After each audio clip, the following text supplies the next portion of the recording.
And here we are. I believe we are officially live. Let me just make sure. Yep, we're good. We're up and running. Happy Saturday. The weekend's here finally. I don't know about these guys, but I'm not having the best week. Thank God Nebraska covered last night, but I had Kansas State minus the 11.5. I had the Commanders, and I had Middle Tennessee. I did win too, but overall I think I'm 2-4 on the week. So I need a good Saturday here. But vibes are high. I'm feeling good about my bets. I got 16 games lined up, so it was a couple less than last week. So let's run through them. First up, Oklahoma at Texas. Let's start with the big one. So this line is at 5.5 as of about 45 minutes ago. I'm assuming it's still there. And Mitch, I got you up front, so why don't you start us off on this one? Well, I think this is, I've been saying it all week, and we always do musical references on our show, and I say, wake me up when September's gone. Green Day had it right because October college football is where it's at, and it's always the first weekend in October. It's always the Texas State Fairgrounds, and it's always Texas Oklahoma at noon. They never move this to night or Jerry World or anything like that because, well, they love taking their picture at the end of the game in front of that scoreboard, that winning team. That's the tradition in this one. And I think this one's going to be a slobber knocker, man. I think this is the one where the rubber meets the road. I think that, Ewers certainly has played a lot better than the quarterback that got beat out by Justin Fields and Stroud at Ohio State. But this is the game. It only matters here. Dylan Gabriel, of course, UCF transplant. We always lean to those UCF guys. And UCF team, no matter where they're at. So I just think this is going to be one of those tight games. And I think having those points in my back pocket is where I want to be. I honestly think this is a field goal game either way. And I think it could be a high scoring shootout. It could be a defensive, slugfest.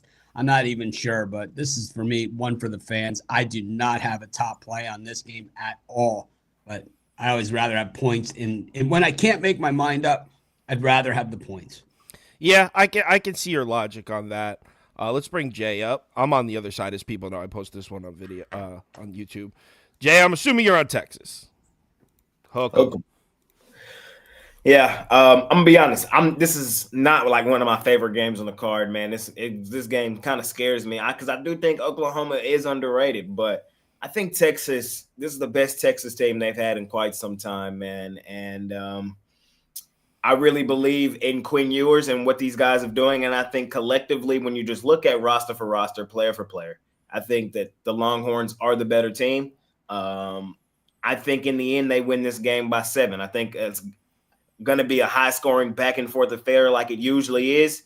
But in the end, I think that the Longhorns probably get a late stop, drive down, and punch it in for the touchdown for the win.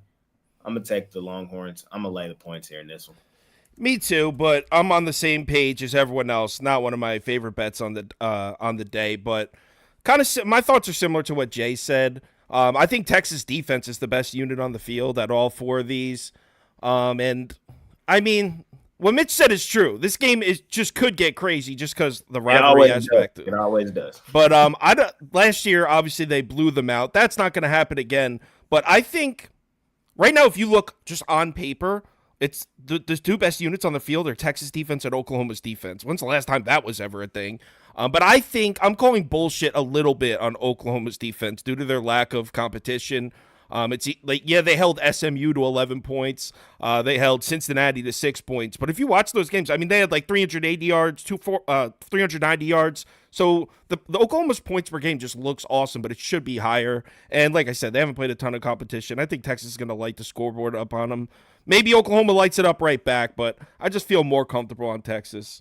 I agree about the level of competition, but I just think it's tough to call Will Venable's defense as a fraud because it's a guy who's been there, done that everywhere he's been. He was the highest paid coordinator in the history of coordinators at Clemson, where he built championship defense after championship defense. He was a championship defensive coordinator before that. So, I mean, this is his first time. He turned down 1 million head coaching offers. Not 1 million, but all right, 100. I feel like playing defense building a defense in the ACC is trying to make stops is different than trying to make stops in the Red River rivalry. But he was not always in the ACC. He was in the SEC before that. Texas. I mean, I could see Oklahoma's defense being all right, but I could also see if I had to pick a side that's going to make more mistakes, you would think it's normally Texas. Historically, they'd be the ones to shoot themselves in the foot, but I think it's the opposite. I think Texas is more fundamentally sound, and I think I could see Dylan Gabriel making the mistakes here. As a college football fan, I look forward to watching it. As a bettor, I will not put a dime anywhere near this thing. Yeah, agreed. But I will take one of those fried Snickers bars they have. What about Rat Hawk? You perked my ears up when I heard fried Snickers. No, I am going to take Oklahoma in the points in this one because I do think that it is going to be a back and forth game. And which quarterback do I trust to make the big play late? I would say it's Dylan Gabriel over Quinn Ewers. Quinn Ewers. Okay. We talk about big plays, right? And how explosive plays normally determine games like these. It's about getting a stop, but it's also those one or two big plays we talk about. Quinn Ewers on pass attempts of 20 plus yards a season is 4 for 19. So if he tries to go over this Oklahoma secondary, I don't know if he can make those big throws. If he gets the yards after catch from his receivers that catch the ball after 10 yards and go another 60, that's one thing. But I just think this is a back and forth game. I'm with Mitch. I think this is a field goal game. I'm not saying that Oklahoma wins this one outright, but I think both these teams have this game circled. Obviously, Red River rivalry. I'm not taking that. I'm not throwing that out. But part of me thinks that Oklahoma's a little bit pissed off after that 49-0 game last year. It was a terrible situation. They had no quarterback. They were running wildcat with their third string quarterback. It was terrible. and I think that this could be a little bit of, I don't want to say vindication, but this could be, a big thing for Oklahoma to get out from under the shadow of the strength of schedule argument. So I just think Oklahoma shows up. I think it's a field goal game. I like Oklahoma in the points. So we're split on this one.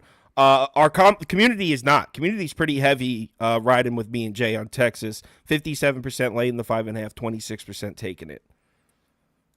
Let's move on to the next game, which is Maryland at Ohio State. Hold on, let me get the picks, clear the picks out here. I laid the points with Ohio State in this one, and I actually bet it. I put $200 on it. For me, it's about 0.75. So I didn't crush it, but I'm on Ohio State. Jay?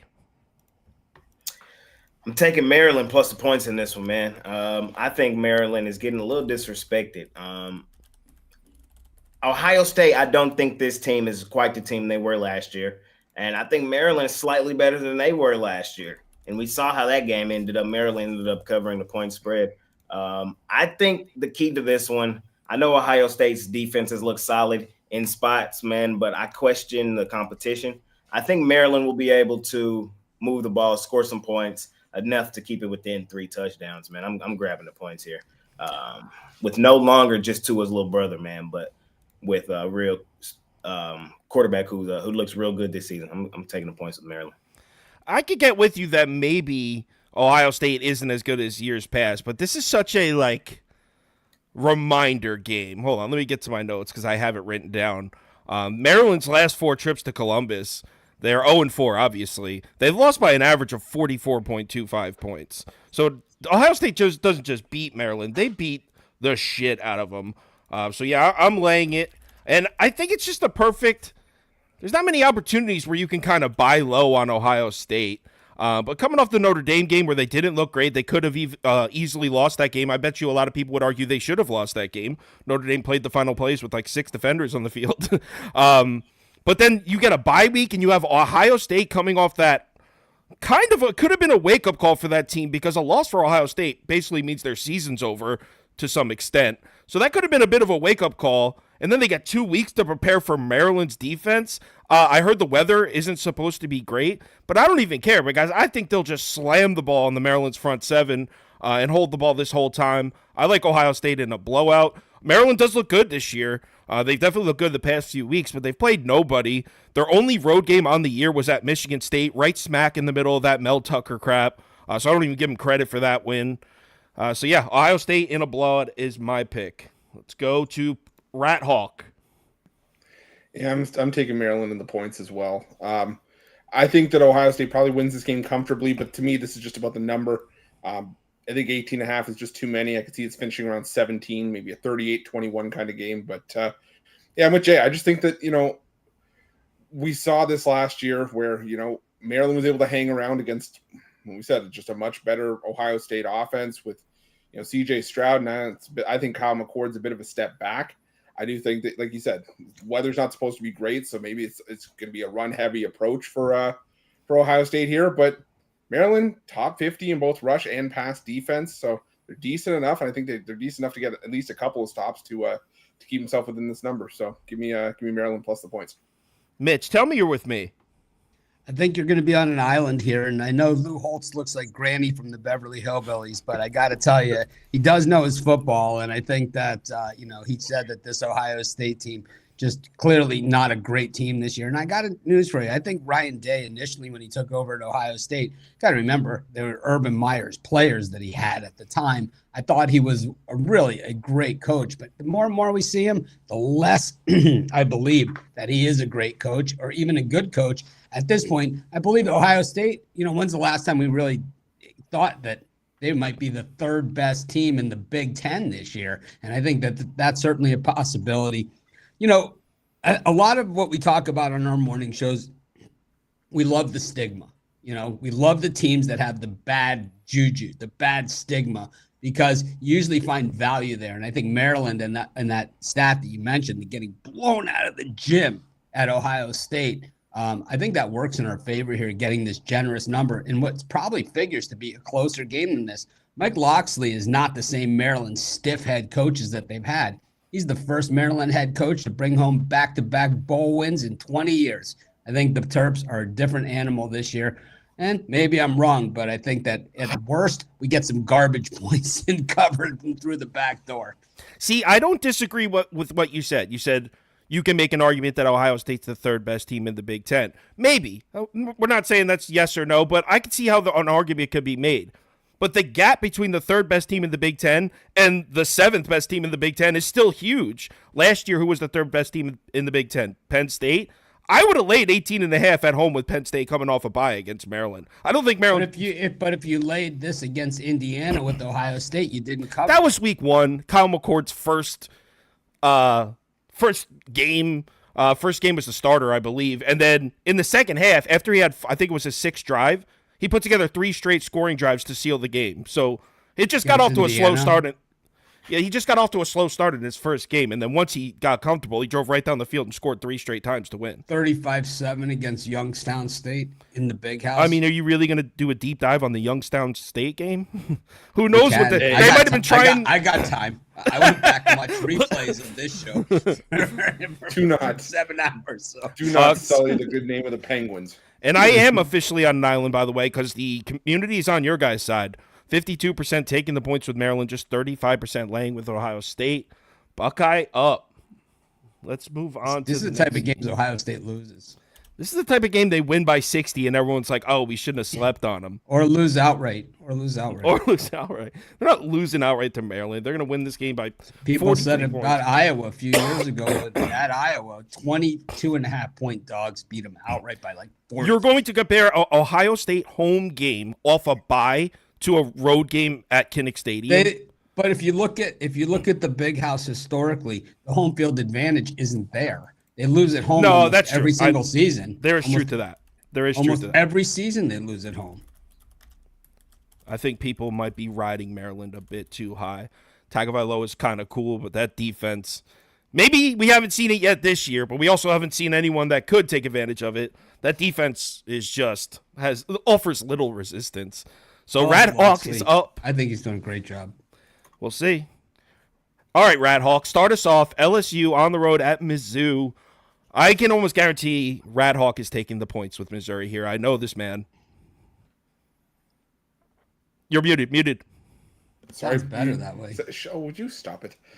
Would you? You do know me very well, but I watched your video on this one, Kyle. And I got to say, I'm with the Eastern Seaboard with the over as well. I got to say, this is, going to be. I think it's going to be back and forth. I kept going back to this game, and I kept seeing something like 38-35 or 41-38, because we said it last week. LSU is no longer DBU, and it's gonna. I think it's gonna be who has the ball last. And I think it's going to be an entertaining game between two great quarterbacks. Brady Cook's been outstanding. Yes, maybe not against the toughest pass defenses out there, but LSU's not one of them either. I think this is going to be airing it out all day. See both quarterbacks getting 400 plus passing yards maybe. So give me the over 64.5. Lean towards Missouri plus the points as well. I would lean towards the over as far as the total as well. But as you guys already know, I put this one on YouTube. I'm on LSU here. I think the pendulum swung a little too far. I was on the fade LSU train. 2 weeks ago, I took Arkansas. Then last week, I took Ole Miss as my top bet of the day. So I'm cool with fading LSU, but I think the pendulum has now swung too far. I like Missouri, too. Brady Cook's been slinging it. That receiver that Mitch was talking about last week or 2 weeks ago. Burden. Yo, he is good.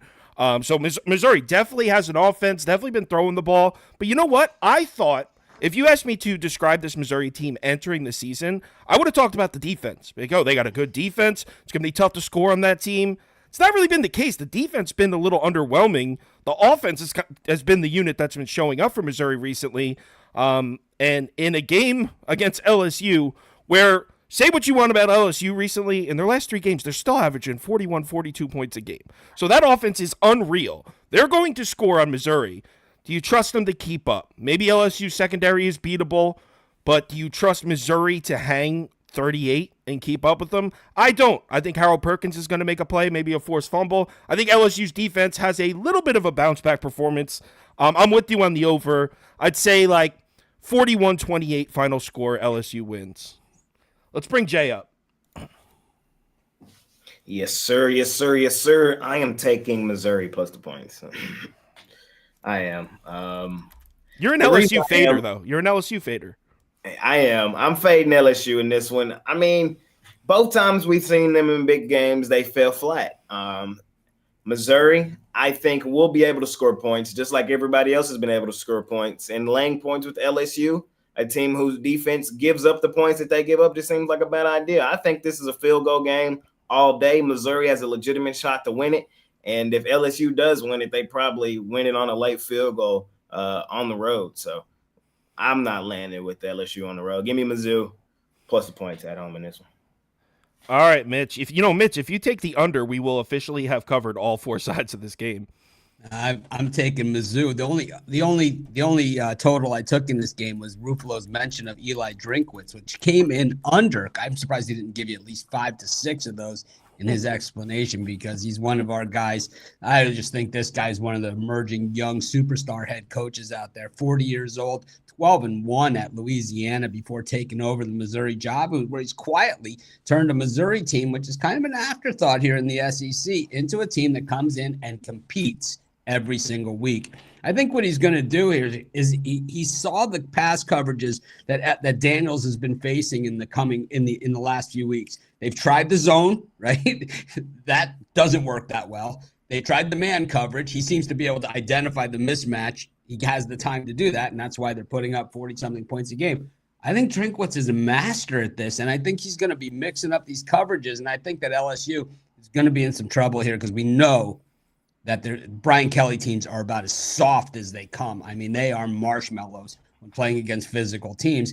And I think not having the best receiver in the stadium, I think LSU is, in an odd spot in that one as well, because they're going to get torched. I mean, this is the Burden coming out party right here. And I think what we've seen from Burden's emergence from last year was, and you see this with a lot of freshmen in college football, where they're so used to being the best guy on the field in high school football that they don't really have to put in that extra effort and really try and do all those things in the gym and everything like that, and all the practice and all that stuff. And then they get to this level and they're just another guy. And then it's like they start to put in the work, and then we start to see them excel to that level again.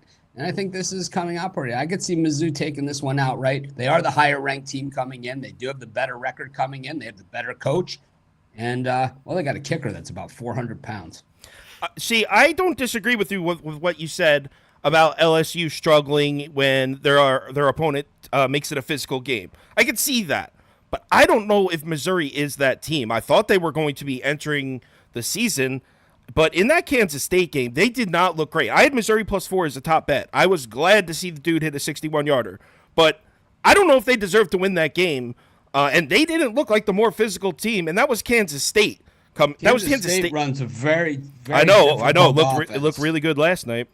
Well, look at them. But the thing about Kansas State that we've seen over the past decade or so is that they don't win every game, and they will look bad at times because they have a funky style offense, which looks like the hidden ball trick on every single play. But the thing is that against a more, let's just say, predictable offense like Brian Kelly runs, I think we're going to see Eli Drinkwitz just clearly out chess match him here. I could see LSU getting out coached. I'm not a Brian Kelly guy. I just think the LSU offense shows up and it's like in the third quarter of this game, they're already going to have 35 on the board and it's going to be like, holy shit, they can't keep up. But the community is on my side on this one. I'm on an island on the screen, but the community's with me. 50% of our viewers laying the points, 33% taking them with Mizzou. Next game is... I'm very curious to see what you guys are doing in this one because I ended up not betting it. So I'll put mine. Mine was UCLA or pass. Crazy to say that UCLA home against Washington State, and I'd be leaning UCLA because of the defense. That just doesn't even make sense, but that's the truth. The line doesn't make 100% sense to me, which is why I think there's an angle out there for UCLA. I'm not betting it, so I don't want to waste too much time. Mitch, you like anything on this one? I like Wazoo. I think they've put in the effort this year, and I think that they've flown under the radar as kind of the non-name brand in the Pac-12. See, that's the thing. I don't think they're really under the radar. I think people know Washington State's good. That's why because they've played a heavy-duty schedule, and they've come out clean on the other side. They've played the much tougher schedule than UCLA. I think the better – I love Ward. We all know about my feeling about former Incarnate Ward quarterbacks, right? I love them. But the thing is we know that UCLA has the guy, right? But we haven't seen him be the guy yet, And it's like UCLA hasn't played the toughest schedule. I don't think any of that stuff matters. I just think I don't see Washington State just going away here. So getting the hook here is, I think, vital. But I think that this is, once again, a field goal game either way. And if I lose, I'm going to lose by half a point. It's going to be a 4-point game. I just see this one being one of those Pac-12 games that come down. I don't see UCLA running away with it because we haven't seen their quarterback do the things that we know he's capable. He's going to be the great one, right? I mean, we know Sports Illustrated college or high school player of the year consensus, number one overall player, not just quarterback, number one overall player. You don't see these things all that often. But at the same time, I love the way Washington State's playing. I just like the way they're playing football. Yeah, but Washington State, if they've shown us one thing over the years, is that they're completely down to lay an egg in a road game especially. But let's see what the Rat Hawk has to say. Yeah, I wasn't all that high on this game. I was probably going Washington State or pass here. But yeah, this line just feels sort of right on. I'm with Mitch. I could see it's being a 3 or a 4-point game where that hook really plays a factor in this, but I don't know.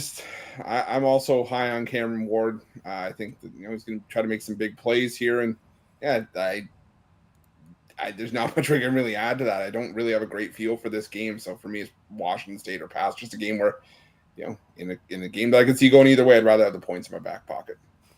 But that's what Mitch said about the Sports Illustrated thing, I think plays into my point that UCLA's got this kid getting all the hype at home against Washington State, who you guys are claiming are undervalued, and the line's still 3.5, and the public's coming in all over Washington State. I don't know, it just doesn't feel right to me. But let's see what Jay has to say. Oh, that's not Jay. There's Jay. I've seen threes out there, though. I've seen threes on this. Yeah, it did drop to 3 in a few books I saw. Taking Washington State straight up money line. Okay. They're the better team. They are. When you just look at their schedule, I like that Colorado State team. I learned a lot about them watching them with the eye test this year. Wisconsin, Mordecai is, we know what's up with him. But overall, it's a solid Wisconsin team. And quite honestly, I think they beat a better team last week in Oregon State. Now, granted, that was at home.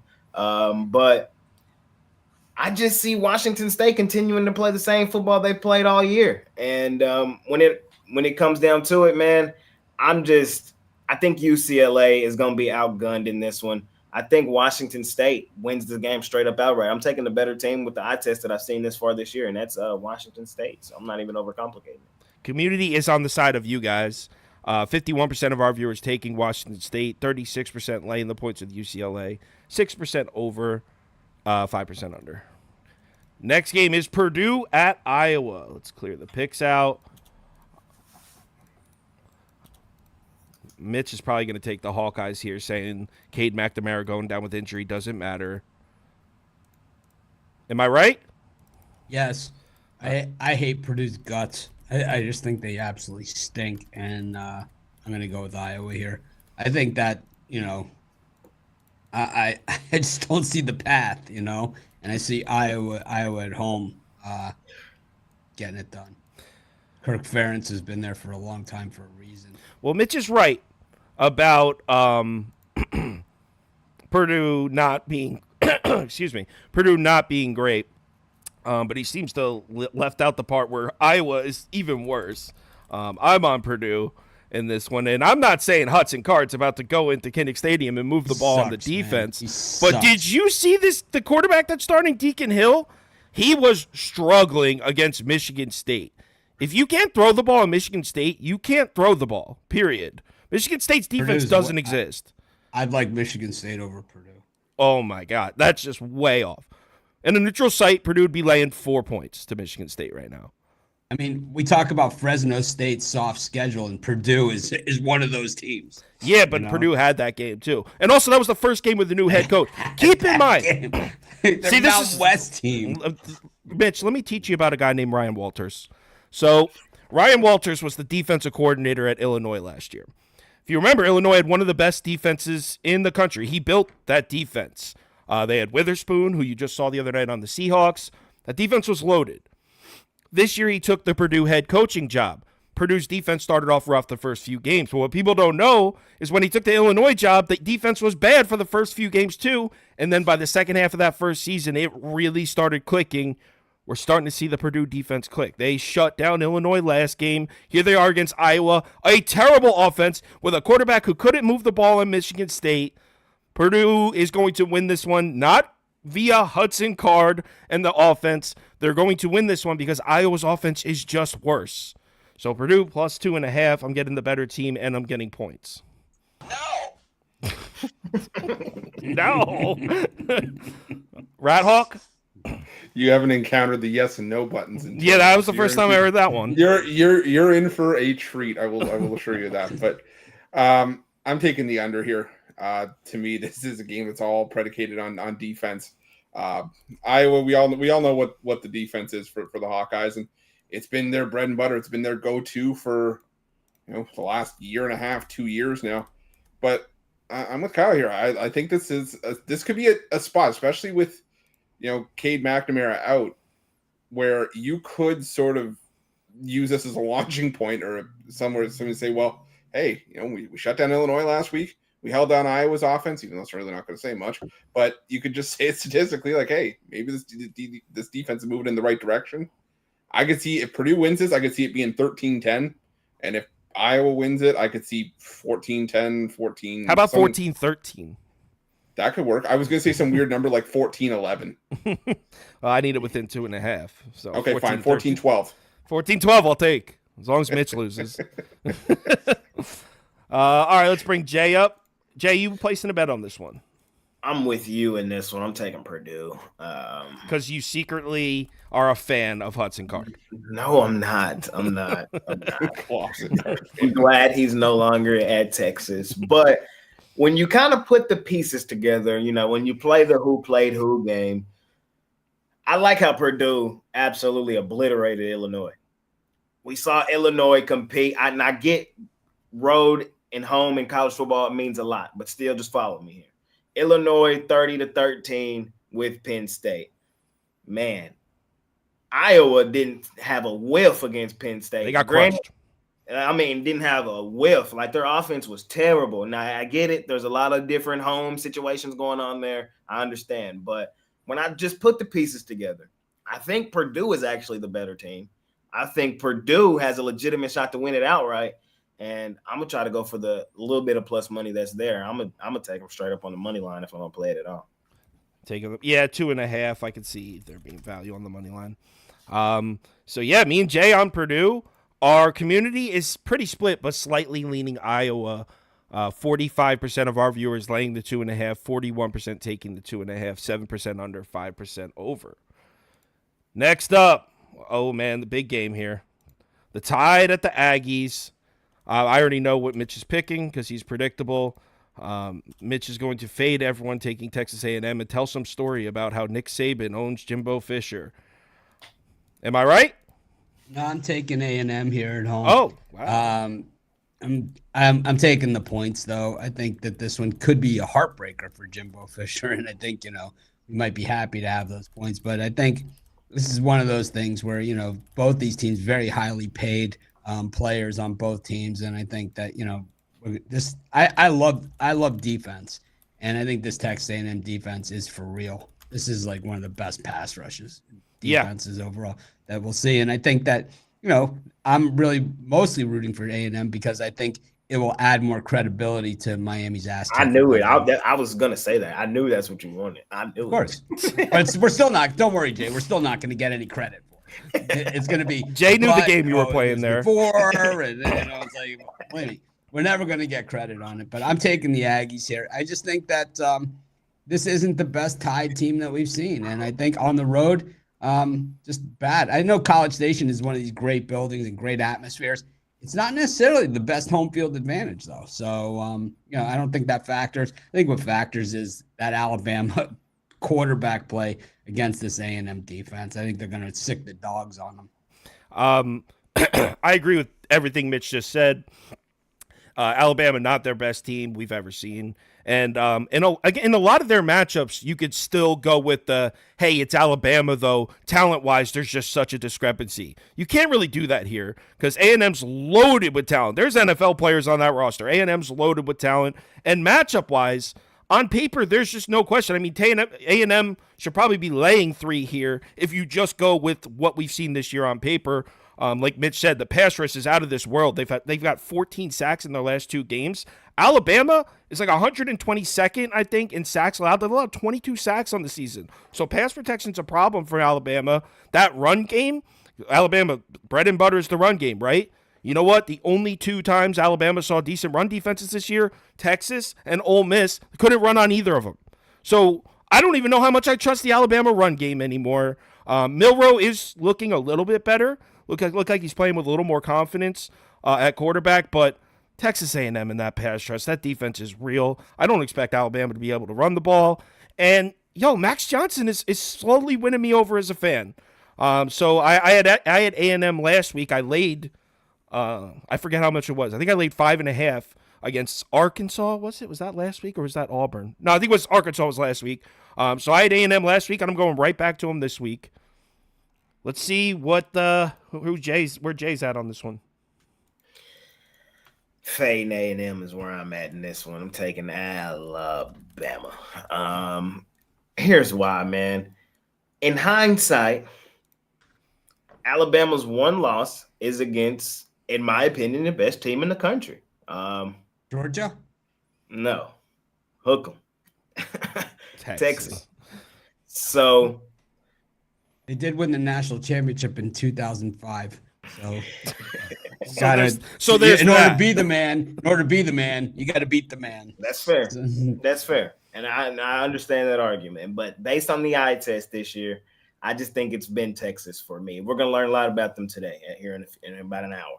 But I like how second half, they dominated Ole Miss. That was a close game early. They dominated Ole Miss in that second half. Really dominated Mississippi State. Milroe, he didn't look the best against Texas, but Texas is that team. I think A&M, I know they responded, beat Auburn, beat Arkansas. I'm not high on either of those 2 teams, in my opinion, though. And the Miami loss, Miami's legit this year, but they got dominated in that game. Like, it really, when you watch the game, I never felt that Miami didn't have firm control of that football game.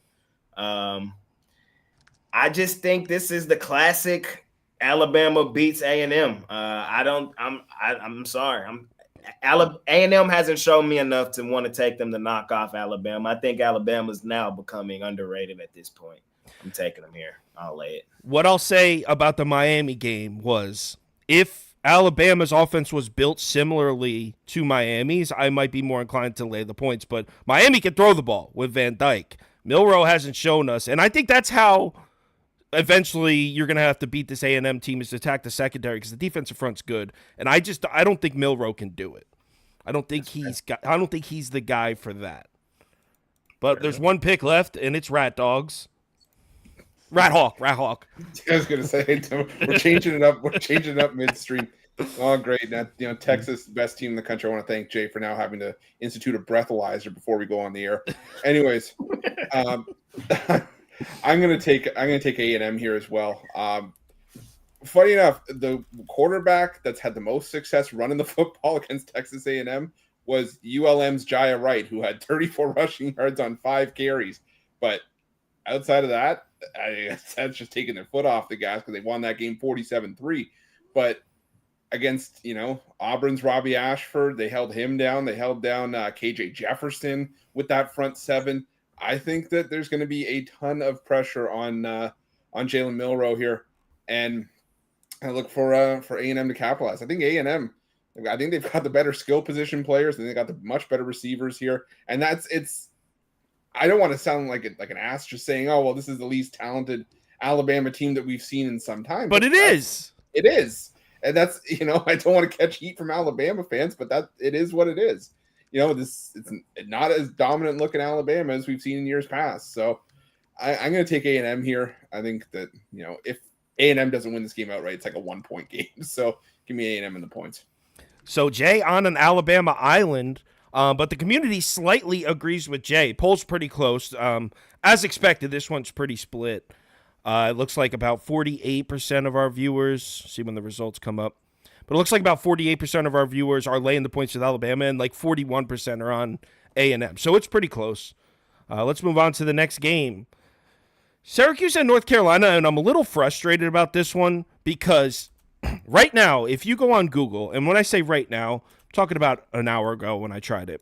If you go on Google and type in Garrett Schrader concussion, there are 0 results. No, it's not anywhere on the internet. But apparently I'm hearing, my friend texted me or heard it on a podcast, apparently Garrett Schrader is in concussion protocol right now. And we don't know if he's going to play. But it's not listed anywhere. RotoWire doesn't have him listed as questionable, and that college football needs to fix that. Because what's going on with that? How can you just have the quarterback of a highly... This game's going to have a lot of viewers, a lot of people betting it. I don't understand the reasoning behind keeping that stuff secret. It doesn't make sense to me.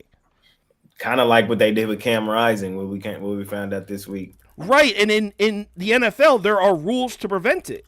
The NFL has to declare an injury report. Like if they could face legal action or face fines or whatever if they don't abide by the rules, but college football doesn't have, the NCAA doesn't have those same rules. So coaches literally use that as some kind of strategy. They hide the injury status of these players as some kind of strategic advantage of the game, but all you do is take away from the product from people that are trying to cover the sport and bet it. I don't understand how that exists. But anyway, rant over.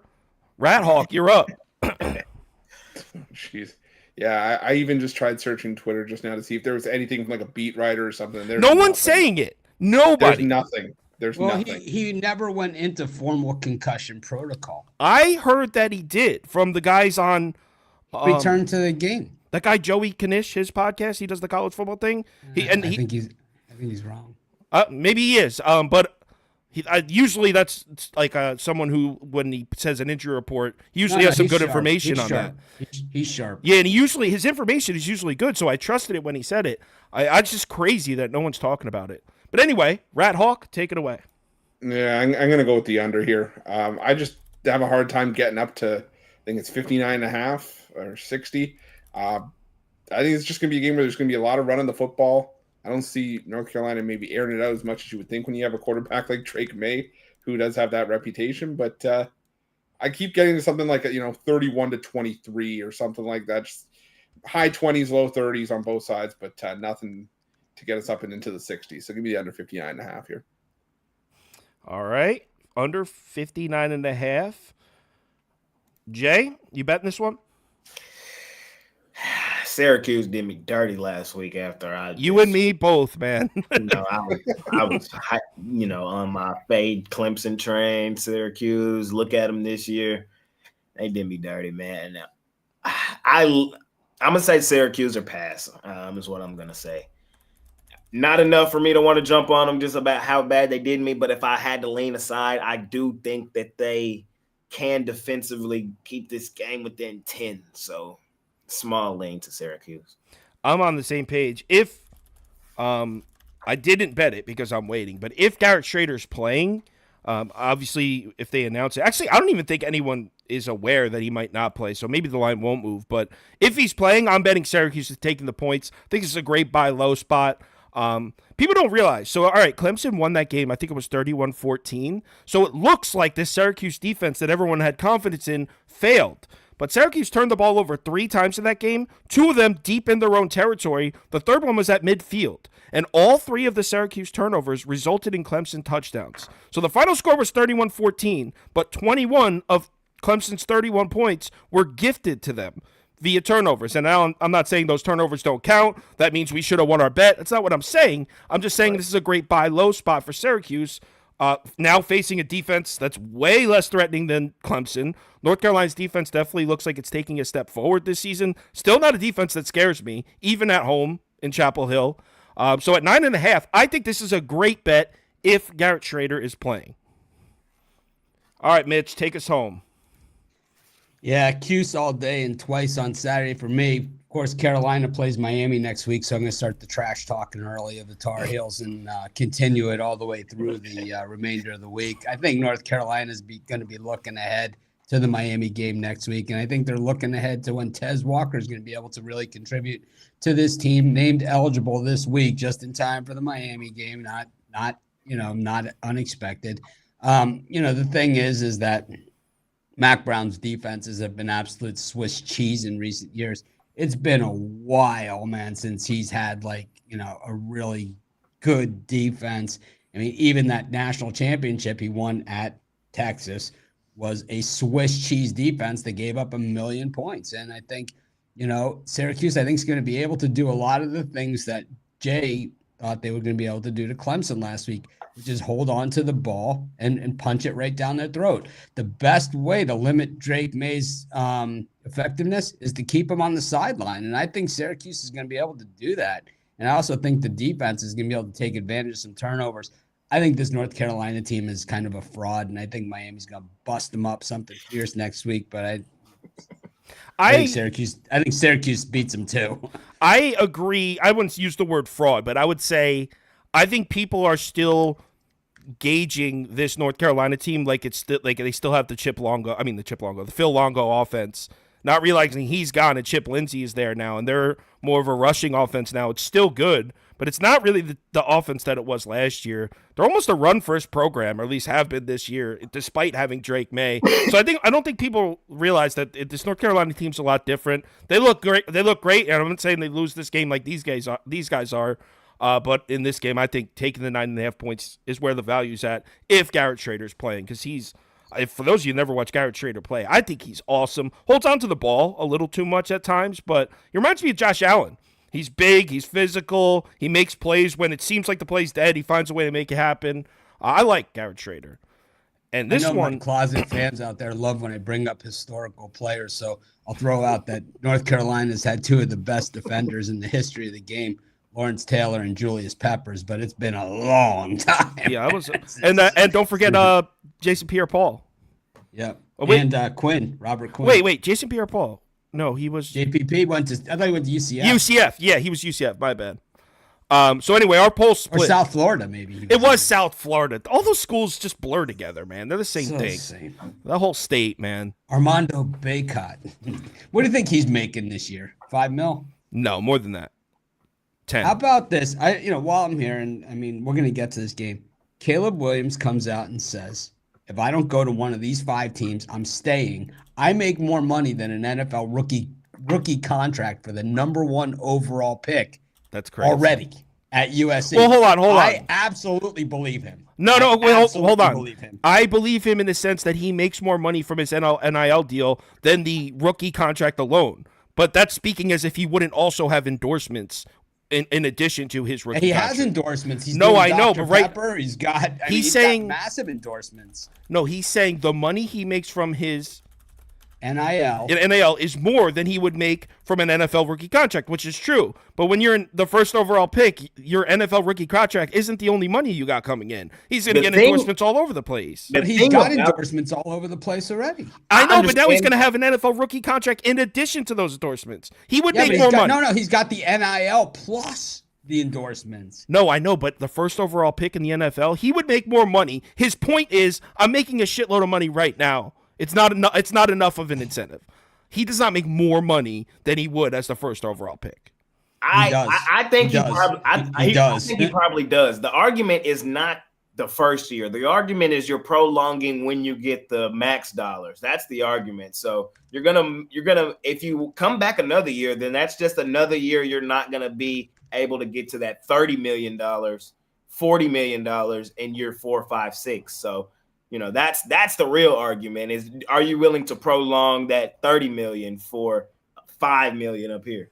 I think Trevor Lawrence is making deals. Here's his current deals: Fanatics, Neutrogena, Beats, PlayStation, Athletic Brewing Company, AC Ion Water, Nissan, and Dr. Pepper. I mean, he's also a very unique case because he plays in Southern California and all that. But I bet Trevor Lawrence, in addition to his rookie contract, in a small market like Jacksonville, still has a laundry list of endorsements just like that.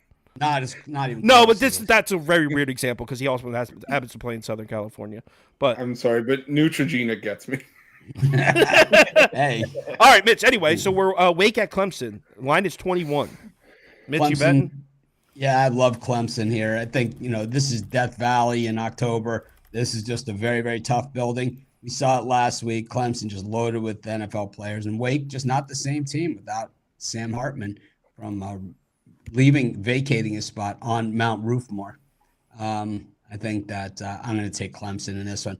We've seen a very, very long streak of Clemson covering games from like week 5 on through the regular season. I don't know if that continues because, of course, they play at Miami on October 21st, but I think that they at least cover here.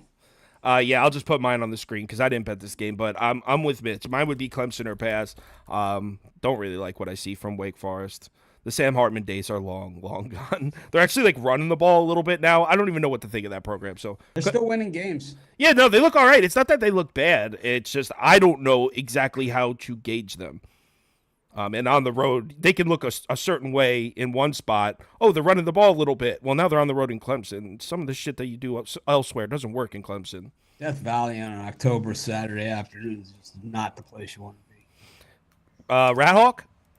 Yeah, I'm on Clemson as well. This is not the same Wake Forest team that we've seen in years past. This is a big step down. And Mitch Griffiths, not the guy. I don't. If I'm a Wake Forest fan, I'm really upset that we had to take a step from Sam Hartman to Mitch Griffiths. So I think this one's all Clemson all day. Look for a route in this one. All right, and Jay, are you sweeping? Oh no, Jay hates Clemson. Man, y'all know what it is, man. I absolutely love fading Clemson, but I'm gonna lay it with them here. What? I was not expecting that. Yeah, man. It's what they did to Syracuse last week made me kind of believe a little bit into what Mitch and Chris have been telling me that, yeah, they fell flat in a few spots, but this team is still riddled with talent. And they still got a lot of pride, man. They're not losing to, some of these smaller schools. And now with 2 losses, they still need to have some dominant wins to kind of solidify their season.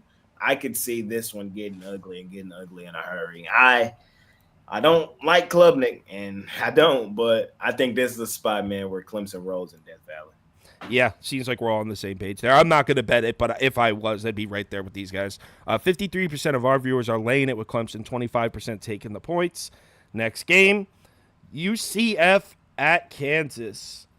I added this one. So there's some quarterback news in this one.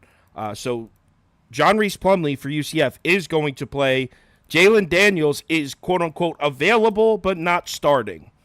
Do with that information what you will, but that's the latest as far as I know. Rat Hawk, you betting this? I really wanted to take Kansas just out of spite after UCF's debacle last week against Baylor, up 35-7, and then find a way to lose outright. But I still, if I had to go with this one, I would probably go Kansas or pass. Even if Jalen Daniels doesn't play here, I still think that Jason Bean's a capable backup. He's been, in a spot where he's been able to lead this Kansas offense in the past. And I just don't know what we're going to see from John Reese Plumlee. Yes, he's a mobile quarterback that can move UCF up and down the field, and they've had a lot of success with him. But it's his first game back after a leg injury. I want to see how the mobility is. So for me, it's Kansas or pass here. I see what you're saying about John Reese Plumlee's first game back.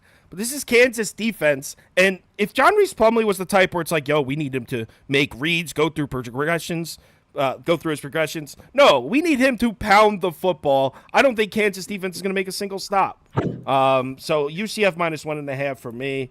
I obviously wish I got in on this when it was UCF +2, but I'll still lay the 1.5. I'm expecting 5.5 yards per carry from the UCF offense. What Chris said is right. Jason Bean is good. They're going to score points. Jason Bean can still play. But I like I said, I don't think Kansas is going to make many stops in this game. And at a short line like 1.5, I'm down to play the Knights. Mitch, is Mitch a homer with UCF, right? Yes. So UCF -1.5? Yes. I think Kansas, I'm not mad at them for last week. When they were playing in that game, they were competitive until Daniels got hurt. I'm not mad, just disappointed. And I think that, I'm just going to carry that over and hold it against them like I always do. I just think I always take UCF. They have a chip on their shoulder. I hated the way they looked against Kansas State, which left a bad taste in my mouth. But I think with Plumlee playing, if Daniels isn't playing, Kansas is nothing. I mean, they are nothing without him. And I think we're starting to see these quarterbacks, it's October, it's week 6, half the season is going to be over for a lot of teams today.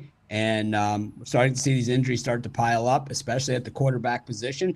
And with the transfer portal, as Jay has hammered home all season long, that it takes away a lot of the depth from the teams where the guys leave and go to another place where they can play. Can you imagine if Quinn Ewers was still the backup at Ohio State? What would be going on over there? I think he would finally have gotten the job over McCord now. Well, he did. He didn't beat the other. No, two I know guys. he wouldn't have two last shots. year. He had 2 shots. Yeah, but the guys he lost it to look pretty good. I mean, Stroud's looking like the offensive rookie of the year. Well, one guy stepped in front of him, right? Stroud just stepped in front of him. He was but like deservingly so. Stroud looks like one of the best prospects. It's like it's not that crazy to. It's not that much of a detriment to say someone was worse than C.J. Stroud. He's carving NFL defenses right now with no run game. It was the mullet. It was definitely the mullet. That's what they said. That's what Coach said. He was like, I was going to put you in, but I can't believe that, man. Dude, the mullet. Just can't do it. I wanted to bring it back. Jay, you betting this one? Yeah, I'm taking UCF as well. I know last week was an ugly loss. It really wasn't. I didn't have them officially, but I think they bounce back. They get their guy back. I think they get back to regular schedule programming. Kansas, solid team. We made a ton of money last year, but I just don't think they're that same team from last year. And I think UCF wins this football game when it's all said and done. It could be back and forth. This is college football Saturday. Y'all know how it is. We get on here, we talk how it's going to be clear cut. And then these be the wildest games on the planet. And it wouldn't surprise me if this was one of those. But I think in the end, UCF gets the dub. I'm going to take them on the money line. I think Kansas offense is going to look fine with Jason Bean. I don't trust the defense. Our viewers are leaning UCF. It looks like 53%. Betting Central Florida, 37%. Taking the 1.5 with Kansas. Next game, it's Buffs time. All right, it's time to talk Colorado football. And who wants to go first for Colorado? Let's let Rat Hawk go first. Rat Hawk, set the tone for us here. Colorado at Arizona State. The line is down. This is the one I put Rat Hawk at leadoff for. Yeah, you just want to give me, just get me out of the way so that you can get these two go at it. What are you doing, Rat Hawk? I'm taking Arizona State in the points in this one. Jeez. You know, I just have a problem with the Colorado pass defense, if I'm being honest with you. And I know we haven't necessarily seen a whole lot from Arizona State this season, but I do think that Trenton Bourget is a solid quarterback. For me, it's just about the spot. And I talked about this, I think, on the morning show yesterday. Just how many times can Colorado get up week after week? Like, first it was the season opener against the defending national runners up. Then you have your home opener against Nebraska. Then you have the Colorado State rivalry. Then you have your first road game against a ranked team. Then you have a home game against USC. And now you got to go to Tempe to play a 1-4 Arizona State team on Pac-12 network. I don't know. And you know what? The thing is that this is also going to be a Super Bowl kind of game for Arizona State, who doesn't have a bowl game this season, even if they got to 6 wins. And I think, you see the hype train coming into Tempe. I think that Arizona State can do enough. They were able to sneak in the back door against USC. So was Colorado. But this line just looked funky to me from the start. And I think there was something to it. I'm taking Arizona State in the points. Yo, it's catching on. Someone just said in the comments, it wasn't joking. He said, Rat Hawk's been hot the last couple Saturdays. Like, on my channel, you're actually known as Rat Hawk. Like, not even a joke. I think your name's actually Rat Hawk. All right, Jay, come spit your Buffalo bullshit at us. That's going to be Jay's new nickname. That's going to be Jay's new Twitter handle, Buffalo bullshit. Hey, should I put it on the screen? I'm putting it on the screen, right? Short, sweet, simple, man. We're laying it here with the Buffs, man. Hashtag we're coming, man. I am not one that is selling all my stock on this Buffalo's team. Like, in hindsight, they lost to 2 teams that are top 10 in the country. Arizona State is far from that. Arizona State is 1-4. They're not a good football team. I think Colorado is going to move the football up and down the field on this team. I think Arizona State is going to fall flat like they do more often than not. I think the Buffaloes win this game fairly comfortably, like 7+. I understand that this is probably not the sexiest game that this team has played this far this year, but I guarantee you, I don't agree with Chris that this is a flat spot for them. I think this is a team that has 2 losses. This is the hype train, and they know they need to get back on track. This is a game that needs to be circled for a dub for them to keep it rolling. I think they get it today.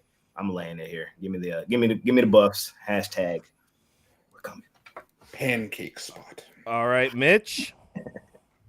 Not usually much of a line watcher or anything like that, but when I think, when you look at these this Colorado team is the most public hyped team in the last 50 years. I mean, it's the most public hype team in my lifetime. It is the most public hype team I've ever seen. People have rallied around, and ironically, the second most public hype team was also Colorado the year that it froze up. I'll fix that. But the year they won the national championship game, or tied for it with Georgia Tech. But let's see if I can get on here. The hell? What is that in front of your camera, dude? It was a balloon, so he usually gets the thumbs up, but this is a new one. He's got you got balloons over there? What are you throwing, a kid's birthday party? No, it's like his software. It's like his software. Well, I'll put mine on the screen. He's throwing a celebration for Buffalo bullshit. All right. So I'm on Arizona State in the points, but I'm not fading the public Buffalo train. I've bet Colorado a couple times. I haven't been fading Colorado like that.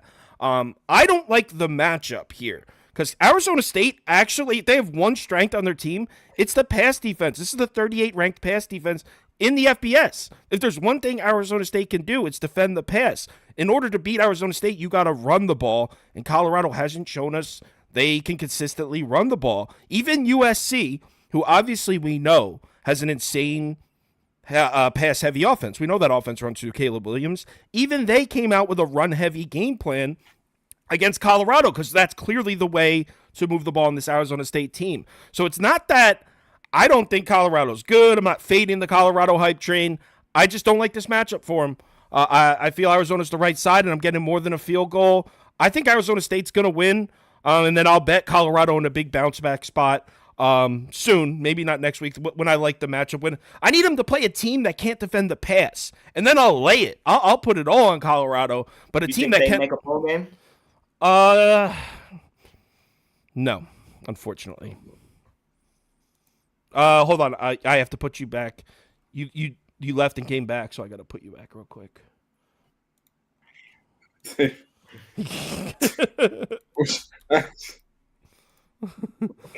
Jay was trying to silence him when he was trying. There you go. You're back. Anyways, all I was saying before is that I'm not much of a line watcher, but I think when you have the most public team possibly in history, and the line's moving the other direction, and it's a 1-win team, I think it's time to pay attention. And I think that there's a lot of big, smart money here on Arizona State. I'm not saying Arizona State's going to win the game.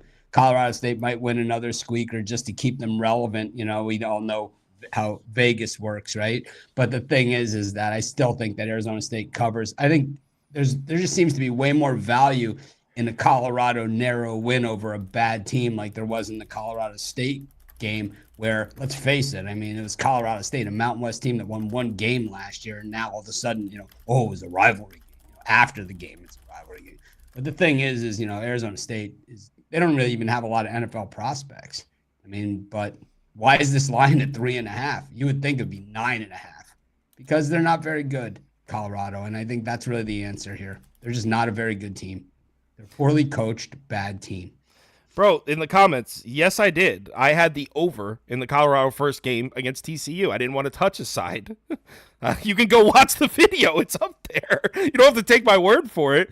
Someone was saying, trying to tell me I faded Colorado. No, I didn't.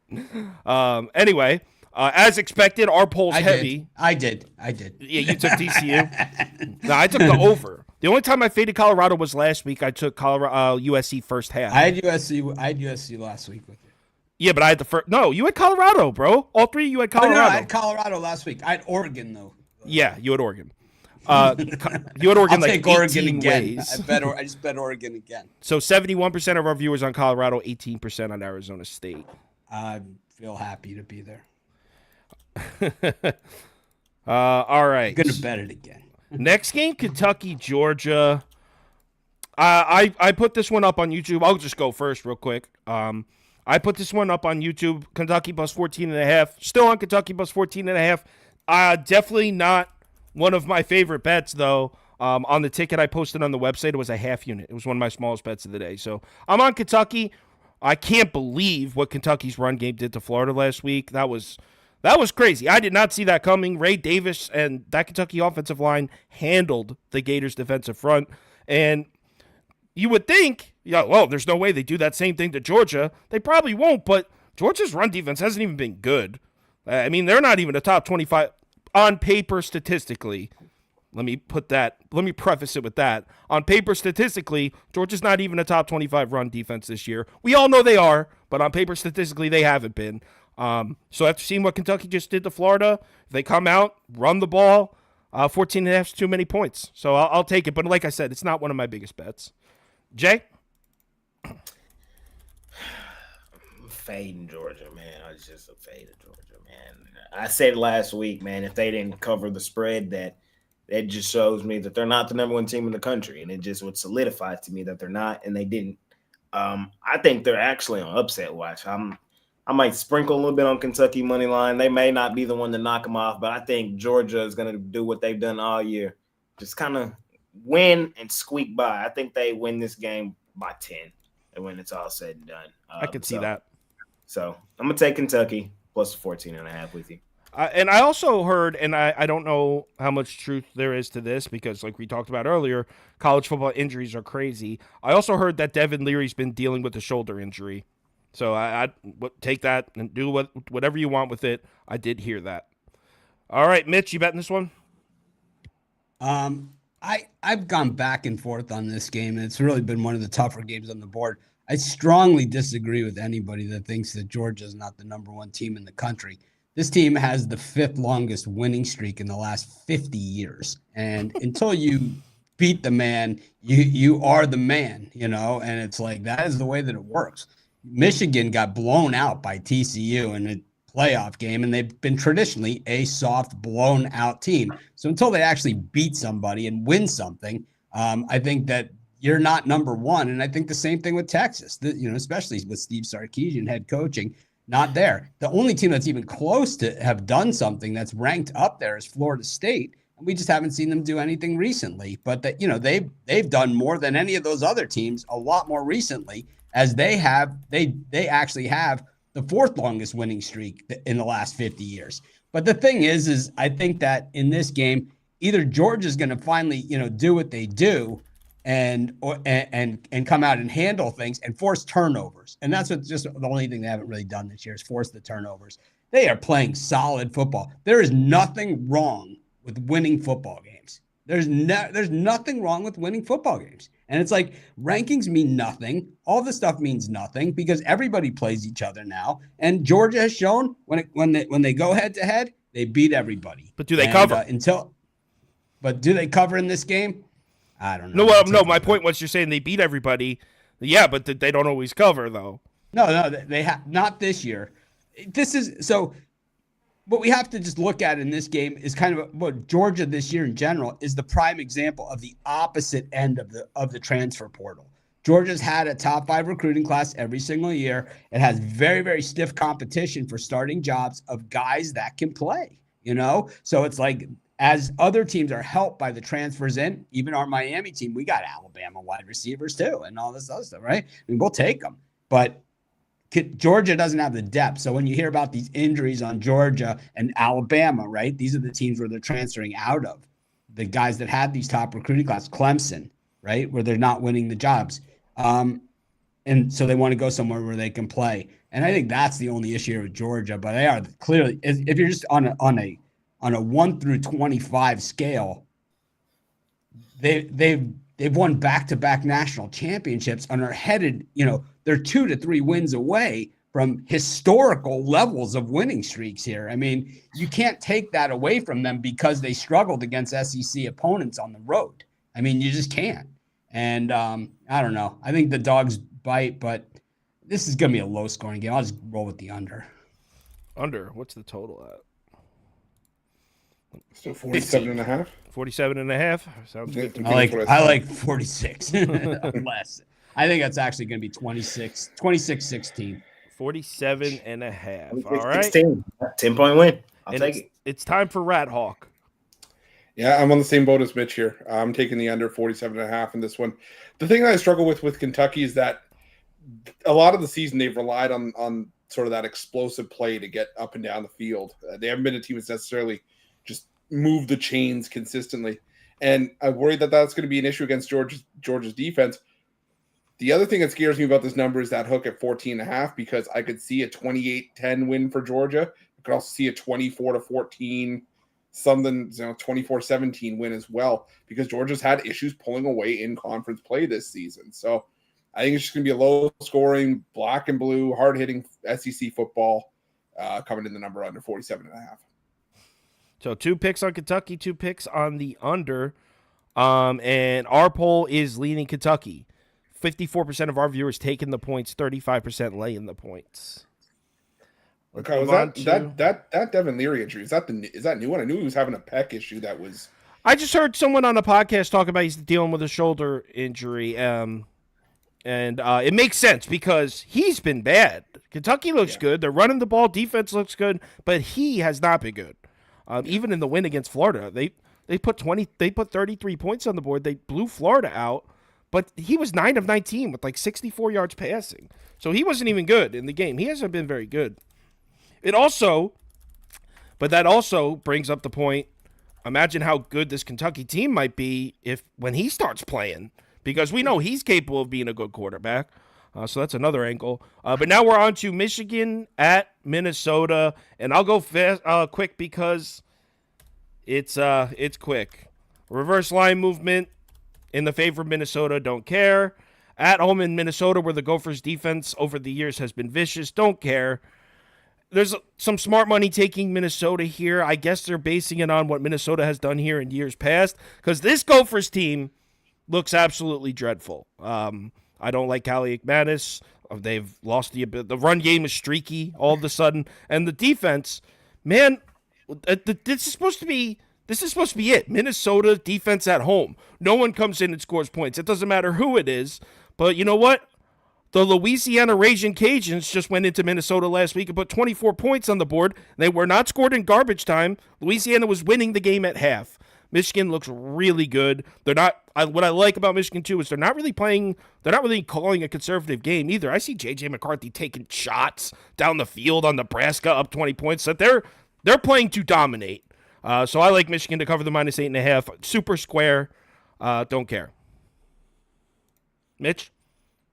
Doesn't get any easier than this. I'm taking Minnesota plus the points. This is about as much of a layup as we've seen in all season outside of that Arkansas cover at LSU. I think this is a very, very similar game to that where it comes down to the very end. And I think Minnesota certainly is a very super live dog for the outright win. What they do in the game like this is they take the ugliest trophy in all of sports, the little brown jug, which there's nothing little about it. They put it over on the sideline and during the game, and everyone's looking at that trophy saying, I came here to play in this game for that. And at the end of the game, they run over to the sidelines, they grab the jug, and they hoist it up. They interview the coach like he's just won the Super Bowl because the crowd is going crazy, and it's going to be the Flexter this year. I got that feeling, and it's just one of those things that you can't really explain about college football. All those things that Louisiana, the Eastern Michigans, all that other stuff, it all goes out the window when they carry that jug onto the field. This is what makes college football the game it is. I love the little brown jug game. One of my favorites every single year and every single time they play it now. And I'll tell you, these little brown jug games always, expect the unexpected. Well, let me follow that up by saying these little brown jug games, Minnesota always has a good team. They don't this year. They suck. That's the difference. This team sucks. No, they don't. They don't always have a good team. Minnesota always has a good team under PJ Fleck. He's only been there like 4 years. No, this has got to be his Western seventh year. Michigan. This has got to Seventh be his year from Western Michigan. Really, Flexter? This has got to be his seventh. That's a guess. No way. 2017, so it's his 6th year. Right in between. Yeah. but since he's got there, Minnesota's had a good team. This is the first time in a while that Minnesota's had a bad team. The Flexter knows how to. Can you stop calling him the Flexter, though? Well, we've all been flecked before, so it's Jay, tell me you're not siding with Mitch on this one. I mean, there's some validity with what he's saying. In these trophy games, but I'm with you. I just think this is a bad Minnesota team and the number 2 team in the nation in Michigan, right behind Texas. I think I probably got Georgia 3rd, honestly. But I think Michigan shows out in this one. I'm with you. I think they kind of just are gonna, over the course of the game, just choke the life out of this team. I think in the end they win it by like 24 points, like just a dominating Michigan type win. Minnesota might look like they're in it in the first quarter. People might start trying to live bet, and then Michigan just does what they do. I'm gonna take it. I'm gonna lay it. Jay's Power 5 is Texas, Texas Rangers, Texas A&M, Cowboys, Mavericks, then Houston, Colorado. Texas Tech, Colorado. All right, Rat Hawk, are you you're not with Mitch, right? You're smarter than that, Rat Hawk. And then out of nowhere, Jay will throw in the Sacramento Kings too, just for He some likes the spice Kings? and variety. I don't know. I'm just throwing out random. I bet the Kings all through that Golden State series. That was an awesome series. But anyway, Rat Hawk. I'm on Michigan as well. I was on Louisiana in that game against Michigan. I had them on the money line too. I thought it was looking good early, but I think that game was more about Louisiana shooting themselves in the foot than it was about Minnesota, putting their foot down, and because they only had 146 passing yards in that game. And the thing for me here is that I think you start to see, and I know the rankings we talk about, they don't mean anything, but for some reason I think they mean something to Michigan who want to try to usurp Georgia at number 1. You start to see the first place votes shift away from Georgia a little bit. I think Michigan got like 20 last week. And if you get another slow or sluggish performance from Georgia and Michigan dominates Minnesota here, I think you might see more votes shift Michigan's way here. So I'm going to go with Michigan here. I think 38-14, something like that, 38-17.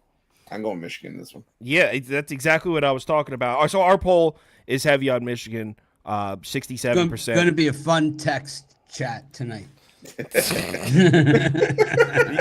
You mean fun when you decide you pretend that your phone died and stopped answering? I take my beatings. But in the Nebraska game, when the beatings start, then all of a sudden we get a random message 42-3. The 42-6, Chris. 42-6. Got to give them the full. I said on the show they wouldn't score more than 3 points. They scored 6. They doubled me up. That's the way that one. So this one, put it up real quick. Line seems almost too good to be true. I don't know how. Ole Miss is laying this many points against Arkansas. Ole Miss defense has improved, but it's still not an elite defense. Rocket Sanders, another week back. Yeah, he didn't do much last week, but that was against Texas A&M. He should be able to run the ball on Ole Miss, and a week back, a week more healed. Arkansas is going to score on Ole Miss. Is Ole Miss going to score a shitload right back? Yeah, but I don't know. Looking at this game, I feel like it's obvious shootout, so I don't get why there's a 13-point spread. So I took Arkansas on the points, definitely. I was looking for injuries on Arkansas. I was trying to figure out what I was missing. Couldn't find anything. I think maybe just everyone's overreacting to Ole Miss beating LSU. We already knew Ole Miss was good. That LSU game didn't teach me anything new about Ole Miss. It was pretty much how I thought that game was going to go. So give me Arkansas plus 12.5. Jay? Ole Miss. What? Arkansas is not good this year. This team continuously gets hyped like they're doing something special, and they've lost 3 games this year. Ole Miss, on the other hand, they've been a little disrespected. Their one loss was against the team that always beats up on them in Alabama. I ain't going to hang them too bad for that. I did really like the game that you can take the most from Ole Miss is the win on the road against Tulane, and to dominate them in the fashion that they did. I really like Tulane. And then to beat LSU last week, man, in a huge game for both teams, I just see this one. Now, is this point spread going to come into factor in this game? Probably. I think Ole Miss wins it by 2 touchdowns is how this one sets up. So they're probably going to be up 21, and then Arkansas tries to come in the back door is probably what's going to try to happen. But I think Ole Miss beats them early. I think Ole Miss scores the points. I think Arkansas drives probably stall out like they usually do. Give me Ole Miss. I'm going to lay it at home. Rat Hawk? I'm taking the over 61.5 here. I'm fully expecting a shootout in this one. 5 of the last 8 meetings have seen at least 70 points. And, we talked about it. Ole Miss, you don't count the Mercer game. You got Ole Miss putting up 37 or more in 3 of their last 4 games. Arkansas, they hung 31 on LSU, 31 on BYU. So we know they can score. So it's just a matter of how many. And I think this is a game that gets into the 70s. So love the over 61.5 here. Cool. I have a parlay down. I took Arkansas money line and Vanderbilt money line. I think Vandy could upset Florida. I think this is 2 upset spots. That's a great play. I don't think you're wrong. I do not think you're wrong. I think you're dead. Just give me the money. Okay, you just bet Minnesota, Florida. Bro. You just bet Minnesota. Have you ever been to homecoming at the Swamp? No. Well, that's what's going on today. It's homecoming. Does that mean they play well? It means it sounds like a good party. Do they play good football? Yeah, I think generally Florida homecoming games blowout city and blowout city on homecoming. Anyways, this one though, I think this one I like the over, but I think also a lean to Ole Miss. I think Sam Pittman, Arkansas does fire coaches on the field, and I think Sam Pittman could get that treatment after the final game of the season this year. We saw Brett Bielema not make it to the locker room as the Arkansas coach, but Lane Kiffin, he's been fired in an airplane hangar, so maybe they can exchange some notes, at some point here. But I just think, Lane Kiffin actually has things going here at Ole Miss, and I think they're thinking that maybe they get another crack at one of these guys, man. It's like I think in the SEC, it is a little more wide open than it's been, and I think Ole Miss probably sees that, So it's a must win for Ole Miss. I do appreciate the Ole Miss fan base throwing all the bottles at the referees last week. They deserved it. That was a horrible That was call. bad. That was a horrible You're talking about call, the touchdown man. that got reviewed and upheld? Yeah. That was terrible. How is it? That was terrible. How do you miss that? I Yeah. mean, how in the hell do you miss that? It's like, oh, they should be embarrassed, throwing stuff on them. You should be embarrassed by not only making that call, but then sticking your guns to on it. Yeah. It's like, oh my Agreed. God, that was man. terrible. And I had a lot of money on Ole Miss too. I was really pissed I was about with that. you. I was with you. Our poll's on Ole Miss, so maybe my feel of this game is way off because everyone seems to like Ole Miss. When I looked at this, I felt Arkansas plus 12.5 was a layup. You got to watch out for the homecoming games right at this time of year. You got to watch out for homecoming because it's like it is a different thing. They had the gator growl, it's like this whole big deal. It is a very and that's big Florida you're talking about as the homecoming, not Ole Miss. Yeah, Okay. yeah. Florida's home. Ole Miss might be homecoming too. I mean, you gotta check these things out as you go through because this is that time of year, So it's like those homecoming games are just a little bit different because the boosters are the ones that pay the money, for these salaries for these players. Absolutely. All right, we only have 3 games left and we have 10 minutes left, so we're pretty much right on time here to cruise on and finish just before kickoff. Jay, Notre Dame at Louisville, you betting it? Small lane, so I'm gonna say Louisville or pass. Notre Dame, they cannot afford to lose this game, but I think there might be an upset to watch. This Louisville team is pretty talented. I like Hartman a lot. I think this Notre Dame team is really good, and these lines are usually super sharp, like Mitch says. So, in a way, I could see Notre Dame winning the game by 6. I think the best place to be is probably Louisville plus the points, so Louisville or pass. This is definitely an under for me. I think this total's way too high. Have you seen the last couple of Notre Dame games? It's been slow. It's been a lot of running. It's been good defense. And yeah, Louisville is a big play kind of team. So they do play a little bit towards the over, but Notre Dame's got a good defense and Louisville's got a good run defense. I think this clock's just going to wind. So yeah, this is definitely under. I actually put a decent amount on this under. I usually don't bet totals as heavy, but I hit this one pretty hard. Mitch?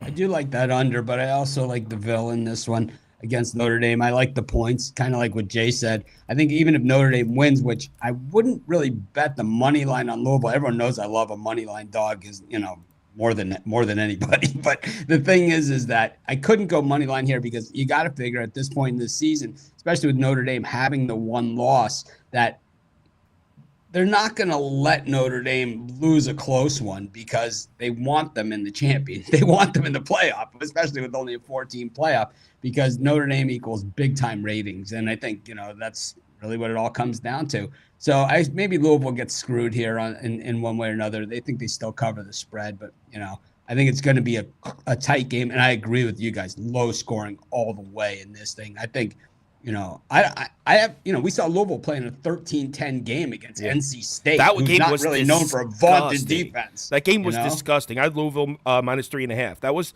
disgusting. Yeah, I mean, not really known for their vaunted defense at NC State. So I think this one is going to be a hard-hitting game. Papa John Stadium's a lot tougher building than people give it credit for. Also, something that Chris said about Colorado, I think also applies to Notre Dame here. How many times can you get up for these primetime games? Right. First, they're at home primetime against Ohio State, then primetime against Duke, in a game that, they came back and won, even though Jay did say on the show Duke could beat Notre Dame and Ohio State, which I don't know. I'm going to have to argue with that one. But the thing is, they should have beat Notre Dame. Everyone throws up Ohio my State, things that I say, but I'm just going to take it a small thing. And, they're going to beat, but they didn't. They didn't beat them. They had their chance, and they didn't beat them. And they're never going to get a better chance than that. Chris, you're on the under with me, aren't you?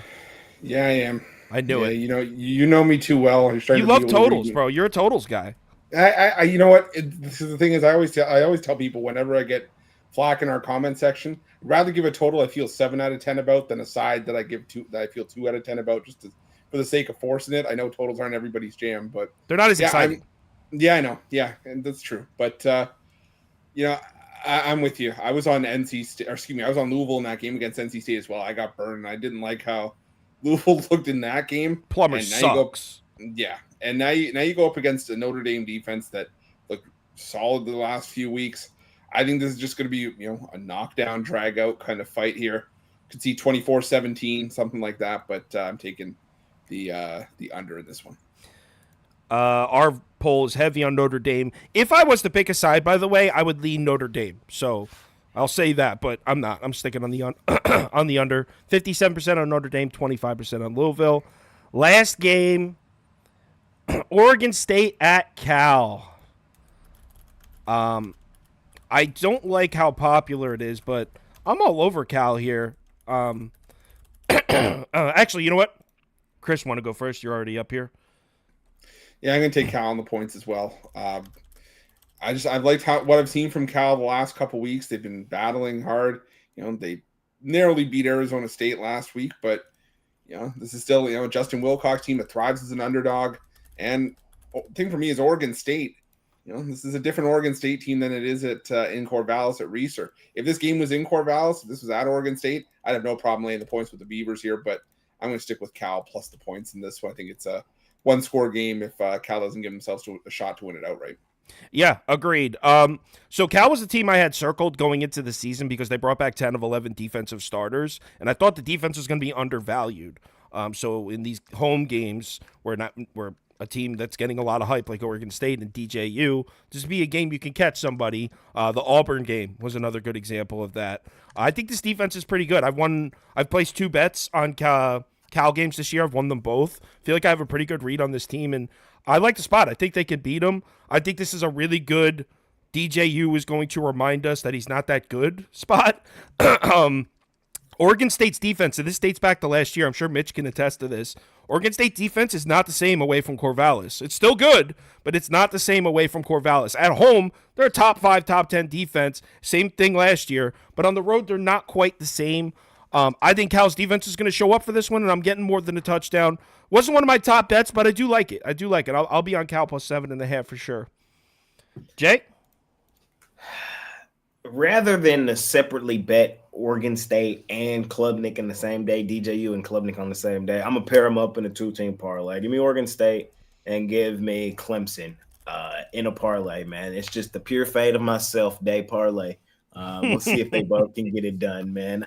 I think Oregon State is the better team in this one. I do. I think DJU, I bash this guy a lot, man, but I think he does enough here. I really do. I think Oregon State wins it by 10 or so. I'm going to lay it here with them. Someone in the comments just brought up a good point. Everyone just watched Oregon State smack Utah on national TV, so it's a spot to bet Cal. Yeah, that's another. Oh, it's Buena. What's up, bro? I haven't talked to you in a minute. Yeah, so that's a good point. Mitch, I would almost guarantee you're on Cal with us, right? Absolutely. And the thing is though, for this, a lot of the same reasons that you guys just mentioned, that Oregon State has played in some very, very public games that have been on TV, playing on weird nights of the week. They played, even that San Jose State game at the beginning of the season was on an odd night of the week, right? So it's like we have all different, all the different factors. And then once again, away from Corvallis, not nearly the same team that they are at home. And DJU, which I'm surprised Ruffalo didn't pull out the full pronunciation there, because he does like to show off that he could pronounce the tough player names. And you want to just say it for everybody since you can? I used to have it, but I tried to do it on a. No, Chris has it, man. He's got it all. Ulungalele or something like that. I think that's doesn't sound like he has it at all, Mitch. He always has it. Someone just asked. Someone just asked for the Texas Tech Baylor game. I happen to have the graphics here, so let's just run through it real quick. It was our second to last game, and I skipped it because it was almost 12. But we can run through it real quick if people want to hear it. I didn't bet this game. That was another reason I skipped it, because I didn't have much to say. I am probably too big on this Texas Tech team. I like the fast pace. I like the way they run their program, and I know that that's bit me in the ass a couple times this year. But you know what? My read last week on them beating the shit out of Houston was spot on. I think this Baylor defense is kind of ass. Blake Shapen probably is going to make plays on Texas Tech, but I think Tyler Shuck and Texas Tech offense should have a really good game against Baylor, even on their home field. Don't care if it's their homecoming day or their senior prom or whatever the fuck you're talking about, Mitch. Texas Tech -1.5 here on Baylor's home field. They would never schedule Texas Tech for homecoming. Oh, they make it like a big game? They make it like Vandy. Oh, a game they could definitely win. Oh. Of course. See, I wouldn't even think, like, I didn't even know that. Rat Hawk, you betting this one? Oh, God. Yeah, if forced to pick, I'd go Baylor or pass. I'm just not a Baron Morton fan. That's just personal preference. I get what you're saying completely about this Baylor defense. They were terrible. I mean, they dug themselves into a 35-7 hole against UCF last week, but managed to dig themselves out of it. Maybe that was more about, again, UCF shooting themselves in the foot, but I'm not reading too much into Texas Tech beating the crap out of Houston. Houston sucks. I think, yeah. Mitch likes them. Mitch likes them for some reason. Houston sucks. I think they're going to be good. They have a lot of money. Yeah, it's true. They don't have a lot of points. But they have a lot of money, which means a lot today in college football. So maybe next year we could talk about Houston, but they suck right now. Well, you take a look at those recruiting classes and you'll see who's paying. Yeah. My guess is they will be. Yeah, Tillman Fertitta. Mitch, you gonna bet on this one? Why not? I'll take Texas Tech. I know they're out of favor, but I hate Baylor's guts because I love UCF and they beat us last week. Not us, but they beat UCF. I always take UCF unless they're playing Miami. So they hurt me because it was one of those things, right? And we all do this, right? If you're winning by a comfortable margin, you kind of circle it as a winner. But if you're losing, then it's always like, well, we could come back, and you kind of leave it open until the bitter end, right? Hope creeps in. It's like, but I had that one circled as a winner for UCF, and it bit me right in the ass. Screw you, Baylor. That was a crazy game. No. That wasn't the Baylor comeback game. That was a few weeks ago. Yeah, it was. Yeah. That Baylor comeback game, that was last week, the UCF game? Yeah. Was Baylor laying like 8, right? Don't you remember my bounce house joke? Because I didn't cover my bet. They came back and won, but I'm pretty sure I didn't cover my bet. 7.5. No, Baylor was. So I did win my bet. They were getting. Right. I don't know why I had that mixed up in my head. They were getting 7.5. Oh, so yeah, I won my bet then. All right. I lost mine. We'll finish it up with J-Bone giving us a pick on Baylor, Texas Tech. 2 Texas teams. Texas Tech, I'll tell you that. He doesn't like Texas Tech? It's a Texas team. Them. They burned you week 1, week 2, but I'm taking them here, man. Baylor got the win of their season last week. This Baylor team's not good. We saw that, and that was evident when Texas State came in there boat racing in week 1. I'm taking Texas Tech. They're the better team. They should get this one done. I'm just not a believer in this Baylor offense. This is one of the weaker Baylor teams in years past. Usually Baylor's really good where you can catch them in sneaky spots, to be, one of the best teams in their conference. That's not the case this year. Let me take. All right, everyone, let's have a great day. You can find all their stuff on pickdawgz.com, and there's their Twitters. You'll find their stuff everywhere. My stuff on kylekirms.com, as you know. Thanks again. Thanks as always for watching. They do an NFL show before mine on Sunday morning, so if you're able to catch theirs first, I'll be live at 11 a.m. with Toast and Prop Beaver, talk NFL, hopefully with a lot more money in my account next time we talk. Let's have a great Saturday. Everyone, remember to bet responsibly, and hit me up if you need me.